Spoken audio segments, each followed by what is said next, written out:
Rusia menolak seruan Amerika Serikat untuk segera mengakhiri pertempuran di Ukraina. Hampir separuh bantuan misi kemanusiaan untuk jalur Gaza telah diblokir atau dihambat oleh Israel.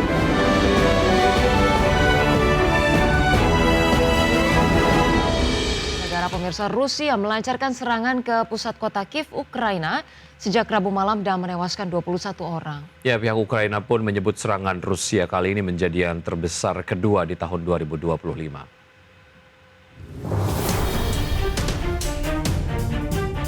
Rusia menolak seruan Amerika Serikat untuk segera mengakhiri pertempuran di Ukraina. Sementara pada saat yang sama, Ukraina dan sekutunya terus berupaya memperoleh jaminan keamanan di masa depan bagi negara yang tengah dilanda perang tersebut. Pihak berwenang Ukraina pada Kamis malam waktu setempat mengatakan serangan Rusia menewaskan 21 orang dan merusak kantor-kantor diplomatik Uni Eropa dan Inggris. Serangan tersebut juga melukai setidaknya 48 orang. Angkatan Udara Ukraina mengatakan Rusia meluncurkan 598 pesawat nirawak serta 31 rudal berbagai jenis ke seluruh wilayah Ukraina pada Kamis kemarin. Serangan itu sebagian besar diarahkan ke Kiev. Dalam pernyataannya, Angkatan Udara Ukraina menyebut serangan yang dilancarkan pada Rabu malam itu menjadi yang terbesar kedua pada tahun ini. Serangan Rusia membuat Uni Eropa bereaksi. Kepala Kebijakan Luar Negeri Uni Eropa Kaja Kallas memanggil utusan Rusia untuk Uni Eropa ke Brussels, Belgia terkait serangan yang merusak kantor-kantor Uni Eropa. Berbagai sumber, IDX Channel. Perserikatan Bangsa-Bangsa menyebut hampir separuh bantuan untuk Gaza telah dihambat penyalurannya oleh Israel. PBB juga mencatat saat ini terdapat 60.000 lebih warga Gaza yang masih mengungsi. Perserikatan Bangsa-Bangsa menyebut hampir separuh bantuan misi kemanusiaan untuk jalur Gaza telah diblokir atau dihambat oleh Israel dalam sepekan terakhir. Juru bicara Sekjen PBB Stephen Dujarric mengatakan upaya hambatan bantuan oleh Israel terus berlanjut hingga saat ini dan membutuhkan waktu berjam-jam untuk disalurkan ke Gaza. Stephen juga menyoroti situasi kemanusiaan di Gaza yang mengaku PBB sangat prihatin dengan resiko serangan Israel yang membayangi Gaza. PBB menyebut serangan Israel akan berakibat fatal pada seluruh wilayah di jalur Gaza. Tim pelacakan populasi PBB mengindikasikan sekitar 1.300 orang mengungsi dari Gaza Utara ke selatan pada awal pekan ini. Sehingga jumlah pergerakan dari utara ke selatan sejak 14 Agustus 2025 atau ketika rencana penguasaan Israel secara besar-besaran terhadap wilayah Gaza diumumkan menjadi 20.000 orang. Dan hingga saat ini PBB mencatat masih terdapat 60.000 warga Palestina yang telah mengungsi usai keluar dari wilayah Gaza. Para pengungsi hidup dalam kondisi yang penuh sesak dan dengan resiko keamanan yang tidak menentu. Berbagai sumber, IDX Channel. Pemirsa, Uni Eropa akan menghapus seluruh tarif impor barang asal Amerika Serikat sesuai dengan kesepakatan Presiden Amerika Serikat Donald Trump. Namun rencana tersebut masih harus mendapat persetujuan dari Parlemen Eropa dan negara-negara anggota. Uni Eropa menyatakan tengah berupaya memenuhi permintaan Presiden Amerika Serikat Donald Trump dengan menyusun rancangan regulasi untuk menghapus semua tarif impor atas barang industrial asal Amerika Serikat.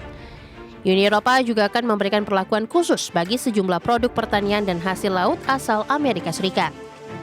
Menurut pernyataan Komisi Eropa pada hari ini, langkah tersebut akan membuka jalan bagi Amerika Serikat untuk menurunkan tarif impor mobil dan suku cadang asal Eropa menjadi 15%. Di mana sebelumnya Amerika Serikat mengenakan tarif sebesar 27,5%. Namun rancangan regulasi tersebut masih harus mendapat persetujuan dari Parlemen Eropa dan negara-negara anggota.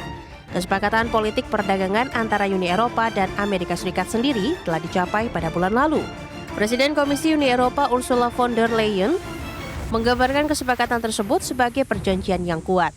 Namun meski tarif untuk hampir semua produk Eropa ke Amerika Serikat akan turun menjadi 15%, Trump menegaskan kebijakan itu tidak akan berlaku untuk produk mobil. Sebelum ada usulan legislasi yang menghapus tarif industri dan bea lainnya. Berbagai sumber, IDX Channel.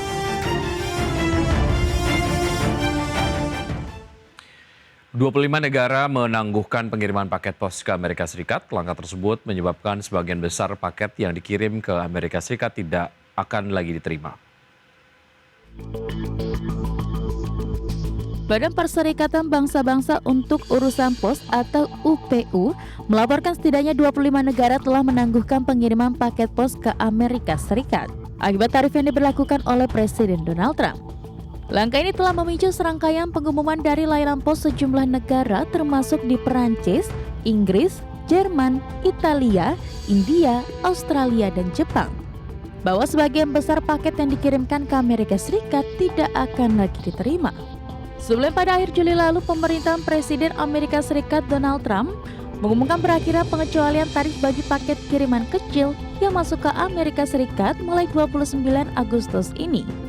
Dengan tiadanya pengecualian tarif, barang-barang kiriman pos yang masuk ke Amerika Serikat akan dikenakan tarif impor 11-15% seperti halnya produk-produk dari Uni Eropa. Direktur Jenderal UPU telah mengirim surat kepada Menteri Luar Negeri Amerika Serikat Marco Rubio untuk menyampaikan keluhan negara-negara anggota UPU. Surat dilayangkan menyusul disrupsi operasional pos ke Amerika Serikat. Berbagi sumber, IDX Channel. Pemerintah Korea Selatan mengumumkan rencana peningkatan anggaran belanja tahun 2026 dengan kenaikan tertajam dalam 4 tahun. Fokus utama diarahkan pada investasi kecerdasan buatan dan penguatan pertumbuhan ekonomi.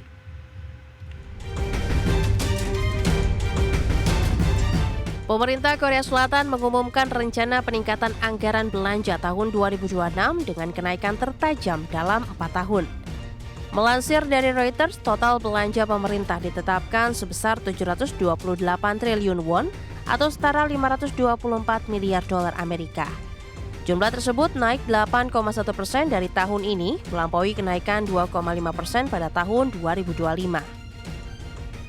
Presiden Lee Jae-myung mendorong kebijakan fiskal ekspansif berbeda dengan pendahulunya yang lebih konservatif.